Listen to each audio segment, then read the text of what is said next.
وسلم مظہر اول مرسل خاتم صلی اللہ علیہ وسلم مظہر اول مرسل خاتم صلی اللہ علیہ وسلم کفر کی ظلمات جس نے مٹائی، دین کی دولت جس نے لٹائی۔ الحمد للہ وکفی وسلام علی عبادہ الذین اصطفی، اما بعد۔ اس مجلس میں ہم عقیقے کے کچھ احکام بیان کرنا چاہتے ہیں۔ عقیقے کا لفظ عقن سے مشتق ہے، جس کے معنی کاٹنے کے ہوتے ہیں۔ اسی طرح عقیق ان بالوں کو کہتے ہیں جو پیدائش کے وقت بچے کے سر پر ہوتے ہیں۔ اسی مناسبت سے اس کا نام عقیقہ رکھا گیا، اس لیے کہ ان بالوں کو اس میں کاٹا جاتا ہے۔ یہ عقیقے کے بڑے فضائل اور بڑی تاکیدیں احادیث میں وارد ہوئی ہیں، جو بخاری میں بھی ہیں، مسلم میں بھی ہیں، ابو داؤد اور ترمذی وغیرہ احادیث کی کتابوں میں بھی ہیں، جن میں حضرت صلی اللہ علیہ وسلم نے فرمایا، بخاری کی جو حدیث ہے اس میں فرمایا کہ جب کسی کے بچہ پیدا ہو تو اس کو جو ہے بال کی صفائی کرنی چاہیے اور اس کی طرف سے احراق دم کرنا چاہیے، یعنی قربانی کرنی چاہیے۔ اسی طرح ابو داؤد اور ترمذی کی روایات میں بھی آیا کہ بچہ جب پیدا ہوتا ہے تو وہ رہن رکھا ہوا ہوتا ہے، گروی رکھا ہوا ہوتا ہے عقیقے پر۔ اس کا مطلب یہ ہے کہ جب عقیقہ کر دیا جائے تو آفات سے محفوظ ہو جاتا ہے۔ چونکہ ان احادیث میں بڑی تاکید آئی ہوئی ہے، اسی لیے بعض علماء کے نزدیک تو عقیقہ کرنا سنت مؤکدہ ہے۔ احناف کے نزدیک سنت مؤکدہ تو نہیں ہے، لیکن مسنون ہے اور مستحب ہے۔ اگر اللہ نے وسعت دے رکھی ہو تو بچے کا عقیقہ کرا دینا چاہیے، لیکن فرض اور واجب نہیں ہے، اسی لیے نہ بھی کرائے تو کوئی گناہ کی بات اس میں نہیں ہوگی۔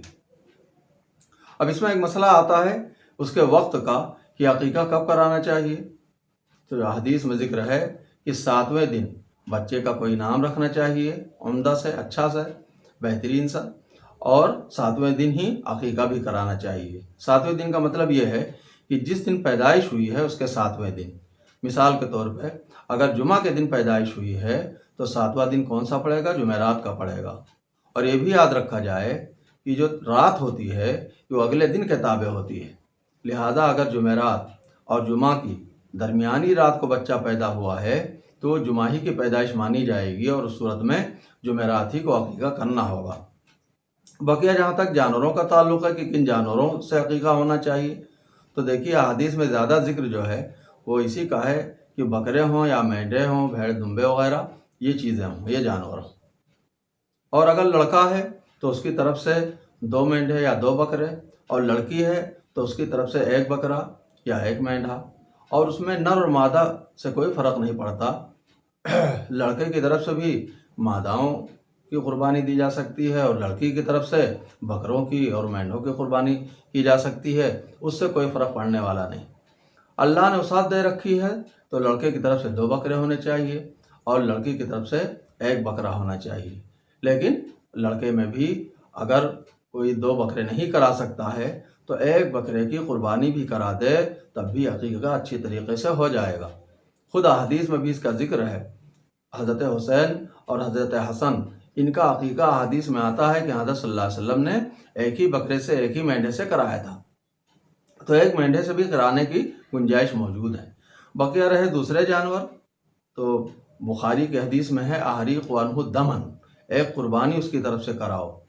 تو اس سے لے کے اس سے مستنبط کر کے فقہا نے فرمایا ہے کہ اگر بکرے کے بجائے کوئی دوسرا جانور اس میں ذبح کر دے تو وہ بھی کافی ہو جائے گا، جیسے کہ گائے ہے مثال کے طور پر، یا اونٹ ہے، اس سے بھی قربانی ہو جائے گی۔ لیکن ایک سوال یہ آتا ہے کہ کیا جس طرح قربانی میں 7 حصے ہو جاتے ہیں بڑے جانوروں میں، اسی طریقے سے عقیقے میں بھی 7 حصے کرائے جا سکتے ہیں؟ تو اس میں اگرچہ اختلاف ہے، لیکن احناف کے ہاں مفتبی قول یہی ہے کہ ہاں، 7 حصے اس کے اندر ہو سکتے ہیں۔ عقیقے کے اندر بھی کئی بچوں کا عقیقہ اس کے اندر کرایا جا سکتا ہے، لیکن احتیاط اسی میں ہے کہ چونکہ حدیث میں زیادہ تر ذکر بکروں کا آیا ہے، تو اگر اللہ نے وسعت دے رکھی ہے تو بکروں ہی کی قربانی کرائے۔ ان دوسرے جانوروں کی قربانی تبھی کرائے جبکہ وہ بکروں کی قربانی کرانے کی وسعت نہ رکھتا ہو۔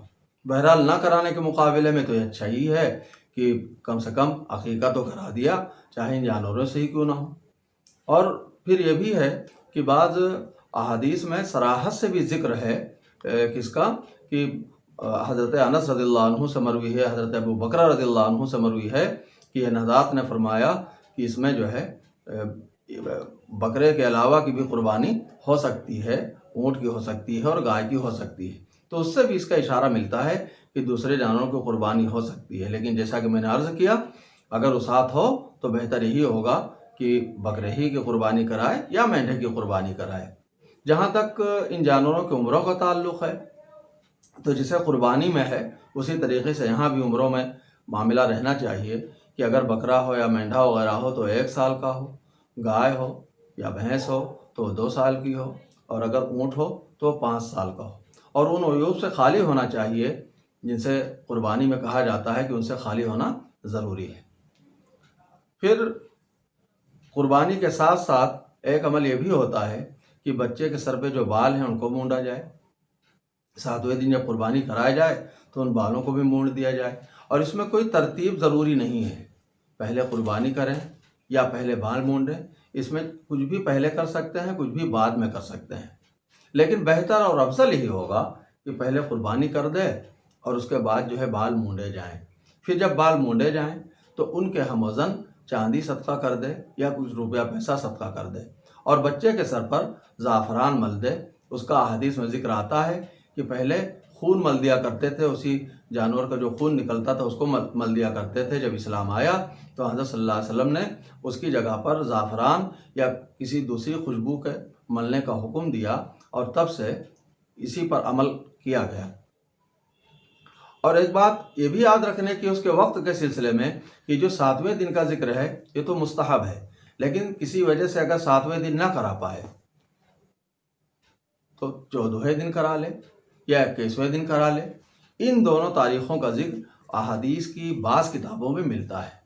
اگر ان دو تاریخوں بھی نہیں کرا پایا تو عمر بھر میں کبھی بھی کرا سکتا ہے، اور یہ بھی ذہن میں رہے کہ جب بعد میں کرائے تو کوئی بال کا منڈانا ضروری نہیں ہوگا، بلکہ اگر لڑکیوں کا عقیقہ کرایا جا رہا ہے اور وہ بالغ ہو گئی ہے اس کے بعد کرایا جا رہا ہے تو اس کا بال کا کاٹنا درست ہی نہیں ہوگا۔ اس کا جو گوشت ہوتا ہے عقیقے کا، اس کو جیسے قربانی میں ہوتا ہے اسی طریقے سے اس میں بھی ہوتا ہے کہ چاہے وہ دعوت کر کے لوگوں کو کھلا دے، چاہے اس کو تقسیم کر دے، دونوں میں سے کچھ بھی کر سکتا ہے، چاہے کچھ حصہ تقسیم کرے، کچھ حصہ خود استعمال کرے، کچھ حصہ غریبوں کو دے دے، یہ سب کچھ کر سکتا ہے، سب کی اجازت موجود ہے۔ آج کل بڑی رسمیں بھی شامل ہو گئی ہیں، تو میں تو یہی سمجھتا ہوں کہ بہتر یہ ہوگا کہ بجائے دعوت کرنے کے تقسیم کر دیا جائے تاکہ وہ رسمیں کم سے کم ہوں۔ جہاں تک جانور کو ذبح کرنے کا طریقے کا تعلق ہے تو اس میں کوئی جو دعائیں وغیرہ آتی ہیں ان کا پڑھنا ضروری نہیں ہے۔ بہت سے لوگ بہت پریشان ہوتے ہیں۔ اگر بسم اللہ اللہ اکبر کہہ کے ذبح کیا جائے جانور کو تو اس سے بھی ادائیگی ہو جائے گی اور ذبیحہ اچھی طریقے سے ہو جائے گا، لیکن اس میں بہتر طریقہ یہی ہے کہ جیسے قربانی کے جانور کو جب لٹانے لگتے ہیں تو پڑھتے ہیں پہلے انی وجہت وجہی للذی فطر السماوات والارض حنیفا وما انا من المشرکین ان صلاتی ونسکی ومحیای ومماتی للہ رب العالمین لا شریک لہ وبذالک امرت وانا من المسلمین اللہم لک ومنک۔ یہ کہہ کر پھر بسم اللہ اللہ اکبر کہہ کے ذبح کرے اور جانور کو اسی طرح لٹائے جیسے کہ قربانی میں کہا جاتا ہے لٹانے کو۔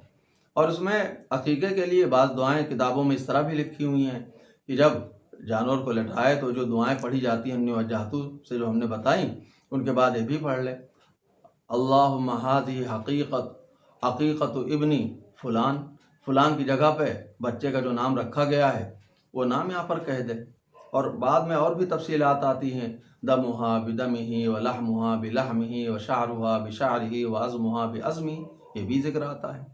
تو اس کو پڑھ دینا افضل ہے، کوئی ضروری نہیں ہے، اس کے بغیر بھی عقیقہ پوری طریقے سے ہو جائے گا۔